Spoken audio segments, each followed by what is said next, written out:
Hello students, I welcome you all to the YouTube channel understanding basics. आज की इस video में हम क्या करेंगे? आज की इस वीडियो में हम एक इंपॉर्टेंट टॉपिक डिस्कस करेंगे और वो है स्पेशल मेजॉरिटी। ठीक है, अब तक देखो, चाहे हम इलेक्शन चैप्टर की बात करें, एग्जीक्यूटिव चैप्टर की बात करें, जुडिशरी चैप्टर की बात करें, तो बार बार क्या है, छोटे छोटे तरीके से स्पेशल मेजॉरिटी का जो एक तरीके से जो कॉन्सेप्ट है ना, वो एक्सप्लेन किया गया है। ठीक है, इसका मतलब क्या है कि अगर ये एक ऐसा टॉपिक है जो बहुत सारे चैप्टर में आ चुका है, it means that examination perspective से ये इंपॉर्टेंट भी है एंड हमें बहुत क्लैरिटी भी होनी चाहिए कि आखिरकार स्पेशल मेजॉरिटी है क्या चीज़, है ना। तो इस वीडियो में हम यही अंडरस्टैंड करने की कोशिश करेंगे, एक क्लैरिटी लेकर आने की कोशिश करेंगे, एग्जाम्पल से समझेंगे कि एग्जैक्ट जो आइडिया है स्पेशल मेजॉरिटी का, एग्जैक्ट मीनिंग क्या है और क्यों स्पेशल मेजॉरिटी को हमारे इंडियन कॉन्स्टिट्यूशन में ऐड किया गया है, उसके पीछे का रीज़न क्या है। ठीक है, दोनों चीज़ें हम यहाँ पर समझेंगे। समझ रहे हो? तो ये सारी चीज़ें हम कवर करेंगे। तो शुरू करते हैं। सबसे पहली चीज़, स्पेशल मेजॉरिटी नहीं हम समझेंगे अभी, उससे पहले क्या समझेंगे? ठीक है, सबसे पहले हम लोग समझेंगे यहाँ पर सिंपल मेजॉरिटी। ठीक है, देखो पहले सिंपल चला जाता है, पहले क्या करते हैं हम लोग, पहले एकदम नॉर्मल तरीके से चलते हैं, फिर उसके बाद थोड़ी थोड़ी अपनी स्पीड बढ़ाते हैं, है ना। तो यहाँ पर भी क्या दिया हुआ है, इन लोगों ने सबसे पहले एक्सप्लेन किया हुआ है कि सिंपल मेजॉरिटी क्या है।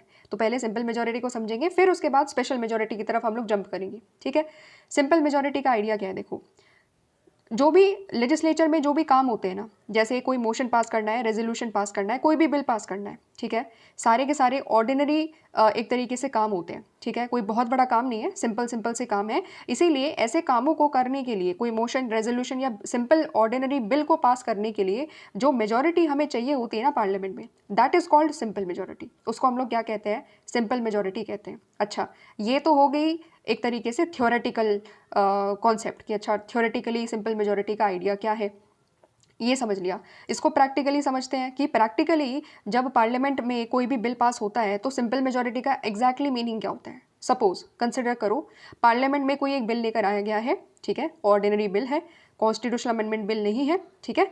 तो वहाँ पर उस दिन पार्लियामेंट में 247 मेंबर्स प्रेजेंट थे।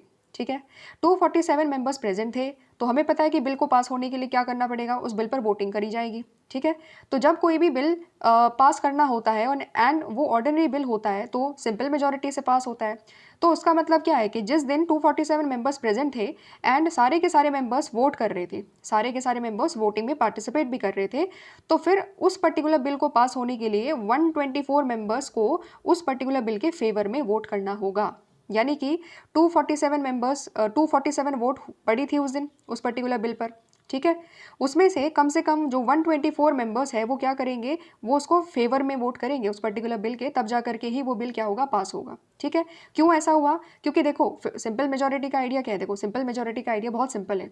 ठीक है, सिंपल मेजॉरिटी में हम क्या करते हैं ना कि जो जितने भी मेंबर्स उस दिन प्रेजेंट होते हैं उसका 50%, यानी कि उसका हाफ, ठीक है, उसका हाफ प्लस उसमें 1 एक्स्ट्रा ऐड करते हैं। ठीक है, उसके बाद जो मेजॉरिटी आती है ना, तो वो हमारी सिंपल मेजॉरिटी होती है। जैसे हमारे यहाँ पर 247 मेंबर्स प्रेजेंट है, इसके हाफ कितने हो जाएंगे, 123 पॉइंट समथिंग हो जाएंगे। ठीक है, तो हम लोग क्या कर रहे हैं कि हाफ तो है, +1 पूरी की पूरी, जब +1 हो जाएगा, +1 वोट एक्स्ट्रा होगी ना उसमें, तो टोटल 124 वोट जब उसके फेवर में पड़ेगी ना, तब जा करके वो क्या होगा, वो बिल पास हो जाएगा। ये क्या है, सिंपल मेजॉरिटी है। ठीक है, हाफ ऑफ द मेंबर्स जितने जितने उस दिन प्रेजेंट थे उसमें से हाफ +1 अगर उसके फेवर में पड़ गए ना वोट, तो वो पास हो जाएगी चीज़। ठीक है, ये सिंपल सा आइडिया है ना, सिंपल मेजॉरिटी बहुत सिंपल। ठीक है, लेकिन स्पेशल मेजॉरिटी इतनी ज़्यादा सिंपल नहीं है। ठीक है, हमें पता है कि देखो, हमने अंडरस्टैंड करा, जब अमेंडमेंट बिल की बात करते हैं ना, तो अमेंडमेंट बिल के लिए एक स्पेशल प्रोसीजर है एंड उसमें हमें चाहिए होती है स्पेशल मेजॉरिटी। ठीक है, और जब हम स्पेशल मेजॉरिटी की भी बात कर रहे हैं ना, तो उसमें कोई एक मेजॉरिटी नहीं चाहिए, वन टाइप ऑफ मेजॉरिटी नहीं चाहिए, नहीं, उसमें 2 टाइप की मेजॉरिटी चाहिए होती है। सो है एक ही नाम और वो है स्पेशल मेजॉरिटी, लेकिन स्पेशल मेजॉरिटी में भी हमें 2 प्रकार की अलग अलग लेवल पर मेजॉरिटी चाहिए। ठीक है, सबसे पहले जो हमें मेजॉरिटी चाहिए वो है at least half of the total strength of that house. ठीक है, पहली मेजॉरिटी। दूसरी मेजॉरिटी क्या है, at least 2/3 of the those present, those who are actually present and taking part in the voting. ठीक है, इसका मतलब क्या है जी, समझ में नहीं आया है ना, समझाते हैं चलो। देखो, जब हम यहाँ पर बात कर रहे हैं ना स्पेशल मेजॉरिटी की, तो यहाँ पर सबसे पहली जो मेजॉरिटी हमें चाहिए होती है, हमारी पार्लियामेंट में कितनी सीटें हैं, 545 सीटें हैं। ठीक है, सबसे पहली मेजॉरिटी, स्पेशल मेजॉरिटी में जो फर्स्ट मेजॉरिटी है वो ये कहती है कि 545 में से जो at least half of the total strength जो हाउस है ना, ठीक है, हाउस यानी कि हमारी जो लोकसभा है, ठीक है, अभी हम लोग लोकसभा की बात कर रहे हैं, तो लोकसभा का हाफ, लोकसभा में टोटल सीट 545, इसका हाफ कितना बैठ गया, इसका हाफ लगभग बैठ गया 273 के आसपास, ठीक है। कितना बैठ गया 273। अभी जो हम लोगों ने अभी कैलकुलेट करा था ना सिंपल मेजोरिटी, वही उसका मतलब यहाँ पर हाफ है ना। तो इसका यहाँ पर जो हाफ है तो इसका मतलब क्या हुआ कि फर्स्ट मेजोरिटी में हमें सबसे पहले ये चीज़ चाहिए होगी कि एटलीस्ट जो भी बिल लेकर के आया जा रहा है, कॉन्स्टिट्यूशनल अमेंडमेंट बिल जो लेकर आया जा रहा है, उसमें कम से कम 273 मेंबर्स का सपोर्ट उसमें होना ही होना चाहिए, पहली चीज़।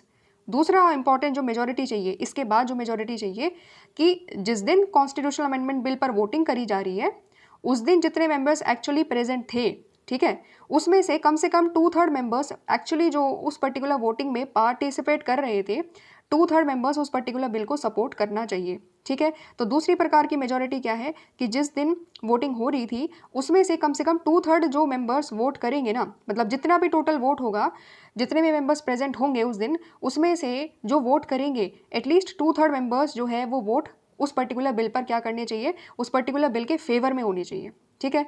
अभी देखो, अभी भी मेरे को पता है कि चीज़ें बहुत ज़्यादा क्लियर नहीं होगी, ठीक है। क्यों? क्योंकि ये भी थ्योरेटिकल है, इसको प्रैक्टिकल ले लेते हैं तो चीज़ें और ज़्यादा क्लियर हो जाएगी। समझो, स्पेशल मेजोरिटी की हम लोग बात कर रहे हैं, ठीक है। अच्छा, हमने कम से कम इतना समझ में आ गया ना यहाँ तक कि 2 अलग अलग प्रकार की मेजोरिटी चाहिए, है ना। Half of the total strength of the house plus 2/3 of the members present and voting, ठीक है। ये 2 दिमाग में चीज़ें अब तक आ चुकी है। अच्छा, सपोज अमेंडमेंट बिल पास कर रहे हैं हम लोग, ठीक है। उस दिन संसद में, उस दिन पार्लियामेंट में जब उस particular amendment, constitutional amendment bill पर वोटिंग हो रही है, तो सपोज 300 मेंबर्स प्रेजेंट थे। कितने मेंबर्स प्रेजेंट थे? 300 मेंबर्स, ठीक है। तो सबसे पहली चीज़ क्या है कि जो हमारा 273 मेंबर्स है, ठीक है, मतलब क्या है कि पहली जो मेजोरिटी है वो ये कहती है कि 273 मेंबर्स का सपोर्ट तो होना ही होना चाहिए, ठीक है। इसका मतलब है कि 300 मेंबर्स अगर उस दिन प्रेजेंट है ना, तो कम से कम 273 मेंबर्स उस पर्टिकुलर बिल के फेवर में वोट करेंगे ही करेंगे, तभी जा करके पहली मेजोरिटी हमारे यहाँ पर आएगी। फिर दूसरी मेजोरिटी भी चाहिए। वो दूसरी मेजोरिटी क्या है कि अगर सपोज 300 मेंबर प्रेजेंट है, 300 में से 300 के 300, 300 के 300 वोट भी कर रहे हैं, ठीक है। कोई मना नहीं कर रहा वोटिंग करने से, वरना कुछ 5-10 मेंबर क्या कर देते हैं, कभी कभी बैकआउट कर लेते हैं, वोटिंग करने से मना कर देते हैं। तो यहाँ पर जो हमारी सेकेंड मेजोरिटी है वो कहती है कि जितने भी मेंबर्स प्रेजेंट एंड वोटिंग है उसका 2/3 मेंबर्स क्या करना चाहिए, फेवर में, उस पर्टिकुलर बिल के फेवर में वोट करना चाहिए। तो 300 मेंबर्स प्रेजेंट है भाई, तो 300 का 2/3 अगर हम लोग देखेंगे तो कितना आ जाएगा, 200 मेंबर्स, 200 वोट। यानी कि यहाँ पर जो 300 मेंबर्स है, 300 मेंबर्स में से 200 मेंबर्स की वोट उस पर्टिकुलर बिल के फेवर में पड़नी चाहिए। ये सेकेंड मेजोरिटी कहती है, ठीक है, समझ रहे हो, ठीक है। ये एक एग्जांपल मैंने बता दिया कि ये जब दोनों की दोनों मेजोरिटी आ जाएगी ना, half of the total strength of the house of the Lok Sabha as well as 2/3 of the members who are present as well as voting on that particular day on that constitutional amendment bill, जब उसके favour में vote करेंगे ना तो जा करके हमें क्या मिल जाएगी, स्पेशल मेजोरिटी मिल जाएगी, ठीक है। अब एक और एग्जांपल ले लेते हैं। सपोज अगर हम देखें कि 450 मेंबर्स थे उस दिन प्रेजेंट, ठीक है। पहले हमने 300 का एग्जांपल लिया, 300 के एग्जांपल से पढ़ा, अब हम लोग 450 का एग्जांपल लेते हैं। तो सबसे पहली मेजोरिटी, स्पेशल मेजोरिटी में क्या चाहिए कि भाई देखो 273 मेंबर्स, 450 में से कम 273 मेंबर्स का तो सपोर्ट होना चाहिए, ठीक है।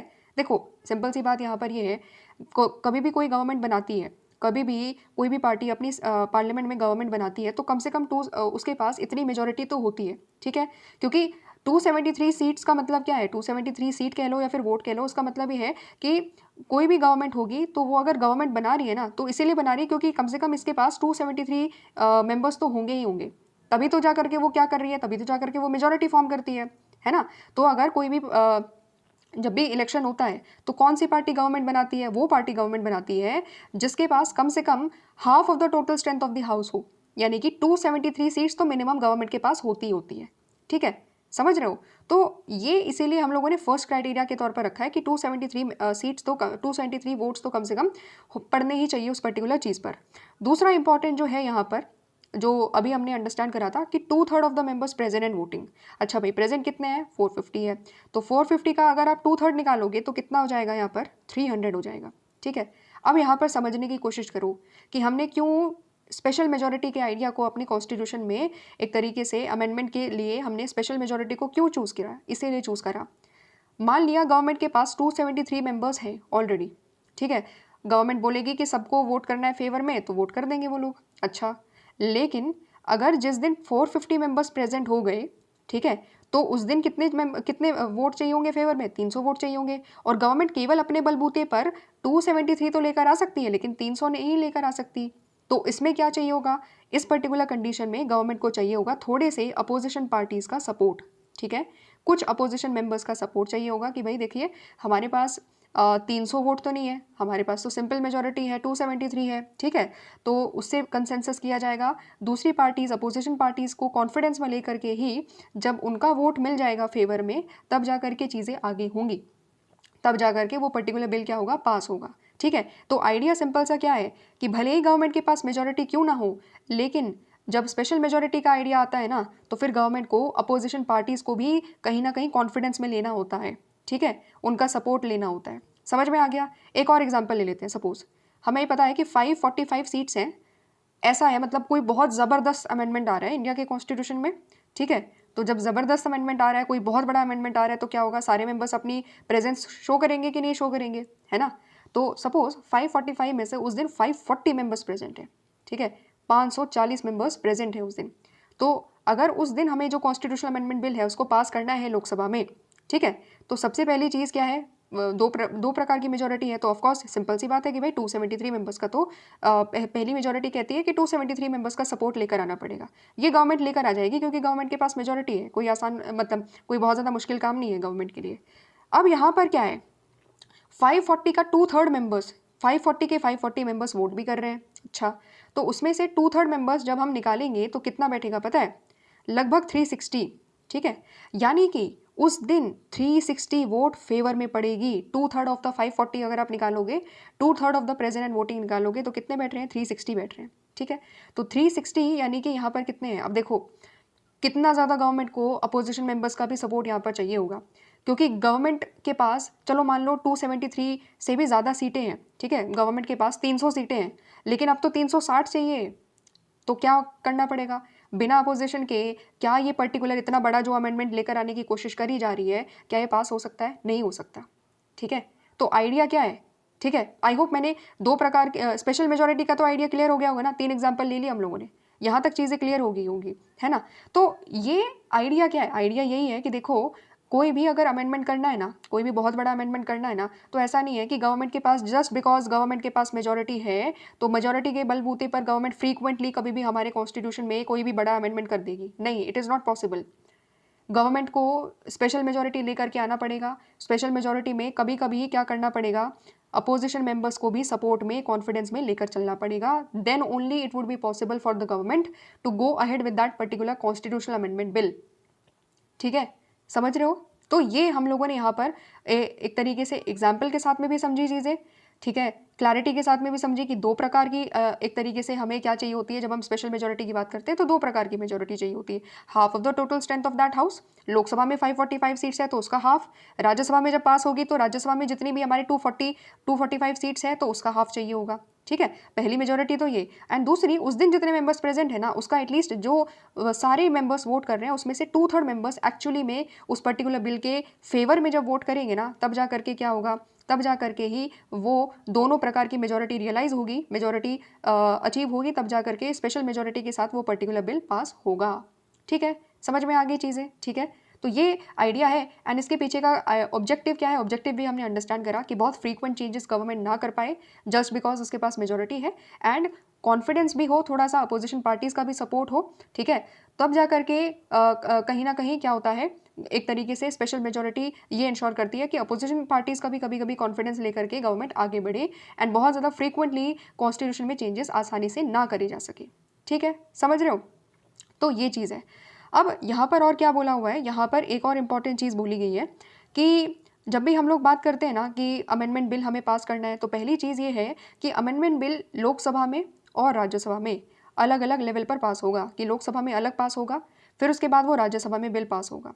ठीक है, ऐसा नहीं है कि वहाँ पर कोई जॉइंट सेशन हो जाएगा। ठीक है, मतलब दोनों लोकसभा राज्यसभा के मेंबर्स एक साथ बैठे हैं and then they are voting on that particular bill, उस वो होता है जॉइंट सेशन में। बट जॉइंट सेशन नहीं हो सकता कॉन्स्टिट्यूशनल अमेंडमेंट बिल में। ठीक है, लोकसभा में भी अलग से स्पेशल मेजोरिटी चाहिए होगी, एंड देन जब लोकसभा में स्पेशल मेजोरिटी से पास हो जाएगा, फिर उसके बाद राज्यसभा में स्पेशल मेजोरिटी चाहिए होगी। तो खुद देखो, दो अलग अलग हाउस में, दोनों में ही क्या चाहिए? स्पेशल मेजोरिटी चाहिए। ठीक है। तो इसीलिए अमेंडमेंट करना स्पेशल मेजोरिटी के साथ आसान नहीं है, ठीक है। So in addition to this both the houses must pass the amendment bill with special majority separately, जो कि अभी हमने अंडरस्टैंड यहाँ पर करा है, ठीक है, उसी के बारे में बात करी गई है। सो यहाँ पर हम लोग क्या समझ रहे हैं, this means that unless there is a sufficient consensus over the proposed amendment it can not be passed.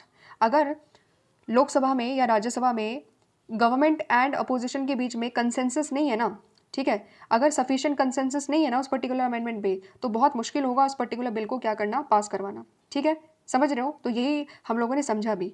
अब देखो एक चीज़ समझो, मान लो गवर्नमेंट के पास जो है ना मेजोरिटी बहुत एक तरीके से बहुत ही थिन मेजोरिटी है। थिन मेजोरिटी का मतलब है कि 273 मिनिमम सीटें चाहिए होती है किसी भी पार्टी को गवर्नमेंट बनाने के लिए। उसके पास सपोज 280 सीट है, ठीक है, उसके पास कितनी है, 280 सीट्स है, तो बहुत थिन मेजोरिटी होगी, ठीक है, केवल 7 सीट्स का ही अंतर है।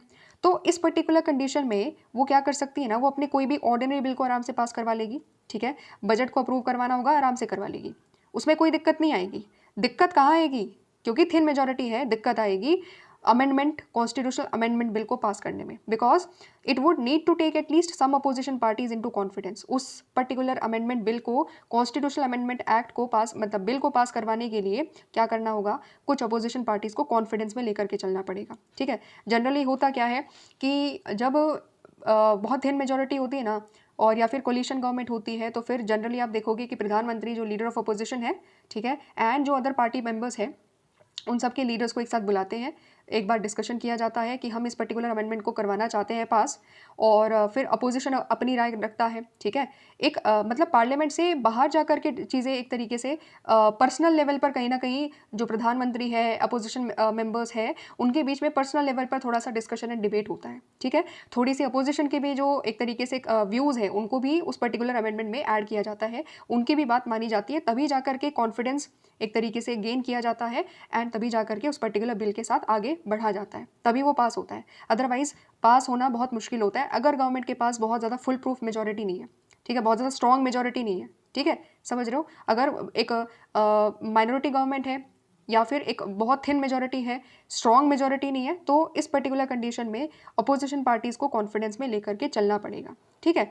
तो ये जो चीज़ें हमने अभी अंडरस्टैंड करी है, ब्रॉड आइडिया क्या है, क्यों स्पेशल मेजोरिटी की ज़रूरत पड़ी, ठीक है, क्यों स्पेशल मेजोरिटी लोकसभा में भी चाहिए, राज्यसभा में चाहिए, because it should be, the amendment should be based upon the broad support among the political parties and parliamentarians. ऐसा ना हो कि जो फ्रीक्वेंट चेंजेस है, कभी भी गवर्नमेंट जस्ट बिकॉज उसके पास 273 सीट्स है, तो केवल 273 सीट्स के बलबूते पर वो आराम से गवर्नमेंट कभी भी कोई भी बड़ा बड़ा कॉन्स्टिट्यूशनल अमेंडमेंट कर रही है and it is changing the constitution. ऐसा नहीं हो सकता, ठीक है। वो फ्रीक्वेंट अननेसेसरी चेंजेस ना हो, और जब भी कोई अमेंडमेंट किया जाए कॉन्स्टिट्यूशन में, वो हमेशा पॉलिटिकल पार्टीज़ के बीच में कंसेंसस, ब्रॉड सपोर्ट के बाद ही पॉसिबल हो पाए, पार्लियामेंटेरियंस के ब्रॉड सपोर्ट के बाद ही ब्रॉड कंसेंसस हो सब में एक तरीके से कि हाँ ये चीज़ ठीक है, सब ज़्यादातर पार्लियामेंटेरियंस उस पर्टिकुलर चीज़ पर एग्री करें। देखो हर कोई एग्री नहीं कर सकता, बट मेजोरिटी तो कम से कम एग्री करे उस पर्टिकुलर चीज़ पर, तभी जा करके अमेंडमेंट किए जाने चाहिए, तभी जा करके अमेंडमेंट ऐसे होने चाहिए, ठीक है। तो दैट इज़ वाई हम लोगों ने अपने यहाँ पर अपने कॉन्स्टिट्यूशन में क्या रखा, स्पेशल मेजोरिटी का जो प्रोविजन है उसको रखा, ठीक है। आई होप चीज़ें यहाँ तक क्लियर होगी। अब हम समझते हैं डॉक्टर बी आर अम्बेडकर का जो पर्सपेक्टिव है, ठीक है, उन्होंने क्या बोला स्पेशल मेजोरिटी के बारे में, उसको थोड़ा सा अंडरस्टैंड करते हैं। If those who are dissatisfied with the constitution they have if those who are dissatisfied with the constitution have only to obtain a 2/3 majority, and if they cannot obtain even that, their dissatisfaction with the constitution cannot be deemed as shared by the general public, ठीक है। वो एक बहुत simple सी बात बोल रहे हैं, वो ये कह रहे हैं कि सपोज कोई भी गवर्नमेंट अगर कॉन्स्टिट्यूशन से डिससेटिस्फाइड है, एंड कॉन्स्टिट्यूशन से डिससेटिस्फाइड होने के बाद वो कॉन्स्टिट्यूशन में कुछ चेंजेस लेकर आना चाहती है, अमेंडमेंट करना चाहती है, ठीक है, तो वो कब पॉसिबल हो सकता है, वो तभी पॉसिबल हो सकता है, ओनली पॉसिबल हो सकता है जब उसके पास 2/3 मेजोरिटी हो कम से कम, है ना। अभी हमने अंडरस्टैंड करा कि 273 तो ऑलरेडी उसके पास होगी ही होगी, है ना, लेकिन दूसरी मेजोरिटी जो है ना, 2/3 members, 2/3 of the present voting, जब उसके पास ये सेकेंड वाली मेजोरिटी होगी तभी तो जा करके वो क्या कर पाएगी, उस चीज़ को आगे कैरी फॉरवर्ड कर पाएगी, है ना, तभी वो पर्टिकुलर बिल पास होगा। और खुद सोचो, अगर वो गवर्नमेंट जो कह रही है कि हम कॉन्स्टिट्यूशन से डिससेटिस्फाइड है and we want to change a particular part of the constitution, हम उसमें अमेंडमेंट करना चाहते हैं, अगर उसके पास 2/3 मेजोरिटी नहीं आ पा रही है, इसका मतलब क्या हुआ कि जो उनका डिससेटिस्फैक्शन है ना कॉन्स्टिट्यूशन के साथ, वो एक ऐसा डिससेटिस्फैक्शन है जो जनरल पब्लिक के साथ शेयर नहीं किया जा रहा, मतलब क्या है कि जनरल पब्लिक भी कहीं ना कहीं उस पर्टिकुलर चीज़ से एग्री नहीं कर रही, तभी गवर्नमेंट के पास 2/3 मेजोरिटी नहीं आ पा रही है। ठीक है, मतलब क्या है, मतलब ये है कि देखो बाकी सभी पार्लियामेंटेरियंस, अपोजिशन मेंबर्स उस पर्टिकुलर चीज़ से एग्री नहीं कर रहे हैं, उस पर्टिकुलर चीज़ से जो अमेंडमेंट कराने की बात करी जा रही है। एंड अपोजिशन मेंबर्स भी क्या कर रहे हैं, लोगों की विल को रिफ्लेक्ट कर रहे हैं, वो भी तो रिप्रेजेंटेटिव है लोगों के। अगर वो सपोर्ट कर देते तभी तो जा करके माना जाता कि हाँ जनरल पब्लिक आपको क्या कर रही है, सपोर्ट कर रही है। बट आपके पास पहली बात तो खुद आपके पास मेजोरिटी नहीं है। ठीक है, और दूसरी इंपॉर्टेंट चीज़ है कि अगर आपको 2/3 मेजोरिटी नहीं मिल पा रही है सपोज, ठीक है, मान लो 273 सीट्स आपके पास है, ठीक है, लेकिन आपको अगर 2/3 मेंबर्स का सपोर्ट नहीं मिल पा रहा है, इसका मतलब क्या है कि अपोजिशन मेंबर्स कहीं ना कहीं आपके सपोर्ट में नहीं है। ठीक है, कोई भी अपोजिशन मेंबर, एक दो भी मेंबर्स आपके सपोर्ट में नहीं है, एंड इट मीन्स दैट कि जनरल पब्लिक के साथ आपका जो डिससेटिस्फैक्शन है वो कहीं ना कहीं जनरल पब्लिक उस पर्टिकुलर चीज़ पर एग्री नहीं करती है। ठीक है, ये चीज़ यहाँ पर बोली गई है। फिर उसके बाद और उन्होंने क्या बोला, Dr. B.R. Ambedkar is talking here not only of parliamentary majority, he refers to the sharing of views by the general public. This indicates that behind the majority there is a principle of public opinion that governs the decision making. तो यहाँ पर जो doctor B are Ambedkar बात कर रहे हैं parliamentary majority के बारे में, वो ये है कि it is not just about कि केवल पार्लियामेंट्री मेजोरिटी है, रादर वो क्या बात कर रहे हैं, वो ये कह रहे हैं कि देखो मेजोरिटी के साथ साथ में मेजोरिटी के पीछे का लॉजिक क्या है, मेजोरिटी के पीछे का लॉजिक है कि पब्लिक का सपोर्ट आपके पास है, तभी तो आपके पास मेजोरिटी आई, तभी तो आपके पास मेजोरिटी आई ना। लेकिन अगर आप 2/3 मेजोरिटी लेकर नहीं आ पा रहे हो, इसका मतलब क्या है कि सिंपल सा आइडिया ये है कि जो जो पब्लिक ओपिनियन है ना वो आपको कहीं ना कहीं सपोर्ट नहीं कर रहा है।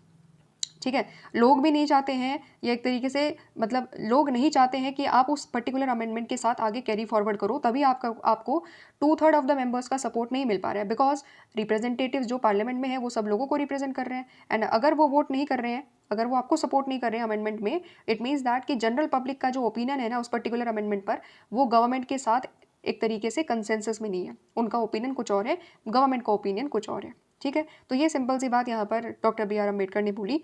तो ये हम लोगों का जो एक स्पेशल मेजोरिटी से जुड़ा हुआ जो बेसिक आइडिया था, जो समझ में आना चाहिए, ठीक है, वो यहाँ पर हमने क्लियर कर लिया एग्जाम्पल्स के साथ में, उसका लॉजिक भी समझ लिया कि आखिरकार क्यों हम लोगों ने स्पेशल मेजोरिटी को ही रखा है ना, उसके पीछे का रीज़न भी हमने अंडरस्टैंड किया। अब हम छोटी छोटी दो चीज़ें और एक दो चीज़ें और समझ लेते हैं अमेंडमेंट के रिगार्डिंग ही।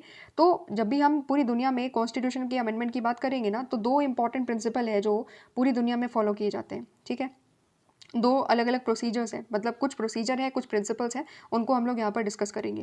पहला प्रिंसिपल क्या है, स्पेशल मेजोरिटी का, यानी कि ऐसा नहीं है कि भारत में स्पेशल मेजोरिटी है, नहीं, अलग अलग कंट्रीज़ में भी स्पेशल मेजोरिटी है। फॉर एग्जांपल यूएसए के कॉन्स्टिट्यूशन में, साउथ अफ्रीका के कॉन्स्टिट्यूशन में, रशिया के कॉन्स्टिट्यूशन में, है ना। यूएस के कॉन्स्टिट्यूशन में अगर आप देखोगे तो वहाँ पर कितनी चाहिए होती है, 2/3 मेजोरिटी चाहिए होती है। While south Africa and Russia के एग्जाम्पल के अगर आप बात करोगे तो जब वहाँ पर अमेंडमेंट किया जाता है साउथ अफ्रीका में, रशिया में 3/4 मेजोरिटी वहाँ पर चाहिए होती है। ठीक है, तो ये क्या है, ये हम लोग देख रहे हैं कि special majority is not just कि इंडिया के कॉन्स्टिट्यूशन में ही है, अलग अलग कंट्रीज़ में भी वहाँ पर अलग अलग तरीके की मेजोरिटी है। ठीक है, दूसरा प्रिंसिपल क्या है कि जो मॉडर्न कॉन्स्टिट्यूशन की जब हम बात करें, वो ये है कि जब मॉडर्न कॉन्स्टिट्यूशन में चेंजेस करे जाते हैं ना, तो कुछ कुछ कंट्रीज़ क्या करती है, लोगों का इन्वॉल्वमेंट भी करवाती है उस पर्टिकुलर प्रोसेस में। कहने का मतलब क्या है कि जब स्विट्ज़रलैंड की अगर सपोज हम एग्जाम्पल लें, तो हमारे यहाँ पर तो पता है, देखो इंडिया में कोई भी अमेंडमेंट करना है तो कौन इनिशिएट कर सकता है, कौन इनिशिएट कर सकता है, इंडिया की पार्लियामेंट, है ना। लेकिन अलग अलग कंट्रीज़ में क्या है, जैसे स्विट्ज़रलैंड में पता है क्या है, जो वहाँ के लोग हैं ना, स्विट्ज़रलैंड के सिटीजन जो है, वो खुद अमेंडमेंट इनिशिएट कर सकते हैं। वो कहते हैं कि वो खुद ये कह सकते हैं कि हमें ये पर्टिकुलर कॉन्स्टिट्यूशन का पार्ट चेंज करना है। वो एक तरीके से क्या करेंगे, एक तरीके से रेजोल्यूशन पास करेंगे गवर्नमेंट के लिए, मतलब गवर्नमेंट की तरफ एक तरीके से नोटिस भेजेंगे कि हम ये पर्टिकुलर चेंज करना चाहते हैं। ठीक है, तो ये चीज़ स्विट्ज़रलैंड में करी जा सकती है। सिमिलरली अलग अलग कंट्रीज़ हैं, जैसे रशिया की हम बात करें, इटली की बात करें, अलग अलग कंट्रीज़ में भी जो लोग हैं वो खुद इनिशिएट कर सकते हैं, या तो कॉन्स्टिट्यूशनल अमेंडमेंट या फिर इवन अप्रूव में भी उनका रोल होता है। अप्रूव में कैसे होता है, रेफरेंडम के ज़रिए, कि जब एक अमेंडमेंट होता है उसके रिगार्डिंग उस पर लोगों की वोट करवाई जाती है कि लोग इस पर्टिकुलर अमेंडमेंट से एग्री करते हैं या नहीं करते हैं। ठीक है, तो ये सारी चीज़ें भी होती हैं, बट इंडिया में ये सारी चीज़ें नहीं है। इंडिया में हमने सिंपल प्रोसेस को अडॉप्ट किया है ताकि हमारा कॉन्स्टिट्यूशनल अमेंडमेंट प्रोसेस क्या रहे, कंपैरेटिवली सिंपल रहे, एंड पार्लियामेंट एंड प्रेसिडेंट, ठीक है, पार्लियामेंट में वो चीज़ पास हो एंड प्रेसिडेंट के सिग्नेचर के साथ ही वो चीज़ क्या हो जाती है, पूरा प्रोसेस कंप्लीट हो जाता है। ठीक है, तो आई होप चीज़ें समझ में आ गई होगी। ये आइडिया हम लोगों ने डिस्कस कर लिया सिंपल मेजॉरिटी का। मिलते हैं नेक्स्ट वीडियो में, जहाँ पर हम लोग रेटिफिकेशन बाय द स्टेट्स वाले टॉपिक को कवर करेंगे। ठीक है, थैंक्स फॉर वॉचिंग।